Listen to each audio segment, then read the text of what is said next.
नमस्कार, मैं हूं मृत्युंजय चौहान और आप इस वक्त मेरे साथ देख रहे हैं एसपीएन 9 न्यूज। मशहूर सिंगर सिद्धू मूसेवाला की दिन दहाड़े हत्या कर दी गई और उसके बाद भी अभी तक भी उनके हत्यारों का पता नहीं लग पाया है। हाँ, गोलियां किसने बरसाई ये पता नहीं है, लेकिन कई गैंग ने, लॉरेंस बिश्नोई गैंग ने इसके बारे में जिम्मेदारी जरूर ले ली है। गोल्डी बराड़ ने फेसबुक पर पोस्ट करके इस बारे में कहा है। लेकिन पंजाब के डीजीपी का इस बारे में क्या कहना है और उन्होंने क्या कुछ अहम जानकारी साझा की है, चलिए आपको बताते हैं। और आखिरकार किन किन हथियारों के बारे में, किस किस तरीके से पूरे घटना को अंजाम दिया गया, क्या क्या साजिश रची गई, उसके बारे में पंजाब के डीजीपी ने खुले तौर पर बड़ी बातें बताई हैं। चलिए आपको सुनवाते हैं। आज मानसा जिले में एक दुखद घटना हुई है। सिद्धू मूसेवाला जो शुभदीप सिंह, ये जब अपने घर से निकले शाम को करीब 4:30 बजे, तो उसके बाद करीब 5:30 बजे के करीब 5:30 PM ये अपनी गाड़ी में जा रहे थे। ये खुद ड्राइव कर रहे थे। इनके साथ 2 प्राइवेट लोग थे और इनके पीछे एक गाड़ी थी और 2 गाड़ियां सामने से आईं और उसमें फिर फायरिंग हुई और फायरिंग में इनको बुलेट इंजरी हुई और जब इनको हॉस्पिटल ले जाया गया, then he was declared brought dead. तो ये जो इंसिडेंट है, ये एक इंटर गैंग राइवलरी का केस लगता है, क्योंकि इनके जो एक मैनेजर हैं शगनप्रीत, इनका नाम आया था जो विक्की मिड्डू खेड़ा वाले मर्डर केस में। वो अभी विदेश में, ऑस्ट्रेलिया में निकल गए हैं।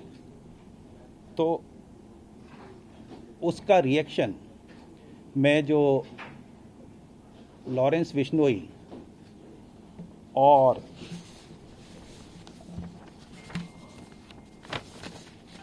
गैंग का इसमें हाथ है और इसकी जिम्मेदारी जो है वो लकी उन्होंने ले ली है उनकी गैंग के कनाडा से।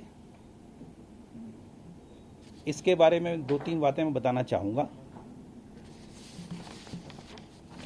अभी तक के जो उसमें इन्वेस्टिगेशन में आया है कि इनके पास सिक्योरिटी के, पंजाब पुलिस के 4 कमांडो थे और अभी घल्लूघारा की वजह से हर साल पंजाब में सिक्योरिटी से थिन आउट करके फोर्स निकालते हैं जिससे घल्लूघारा के अरेंजमेंट फुल प्रूफ हों।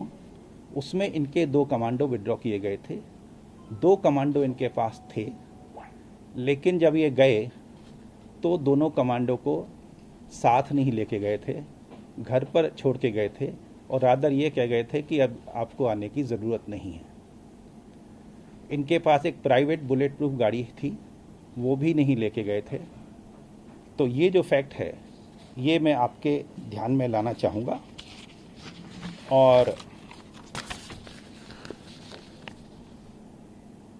केस का इन्वेस्टिगेशन चल रहा है। सीएम साहब के आदेश पर एक एसआईटी बनाने के लिए आईजी रेंज को मेरी तरफ से कह दिया गया है। इस मौके पर जो एम्प्टी केस बरामद हुए हैं 30 के करीब, उससे अलग अलग बोर के, जैसे 9mm है, 455 है, वो उससे लगता है कि अलग अलग बोर के 3 वेपन, कम से कम 3 वेपन इस्तेमाल हुए हैं। केस की तफ्तीश चल रही है। आईजी रेंज वहाँ पहुँच गए हैं, कैंप कर रहे हैं। एसएसपी मानसा के अलावा एसएसपी बठिंडा भी पहुँच गए हैं।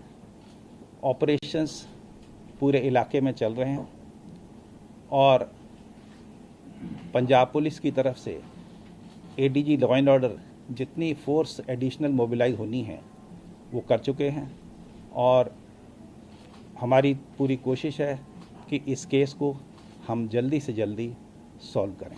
धन्यवाद। तो सुना आपने पंजाब के डीजीपी को, जहां उन्होंने किस तरीके से बताया कि कैसे कैसे सिक्योरिटी को हटाया गया, किस किस तरीके से वो सिक्योरिटी नहीं लेके गए, बुलेट प्रूफ गाड़ी नवजोत जिस तरह से सिद्धू मूसेवाला नहीं लेकर गए और उसके बाद ऐसा देखा गया कि उन पर 30 से 40 राउंड फायर भी हुए और अलग अलग हथियारों से फायरिंग की गई। एक एक करके उन्होंने सारी बातें समझाई, लेकिन सवाल सरकार पर खड़े हो रहे हैं कि आखिरकार कैसे कनाडा में बैठा हुआ एक गैंग भारत में एक मशहूर सिंगर की हत्या करवा देता है और अभी भी सरकार के हाथ खाली नजर आते हैं।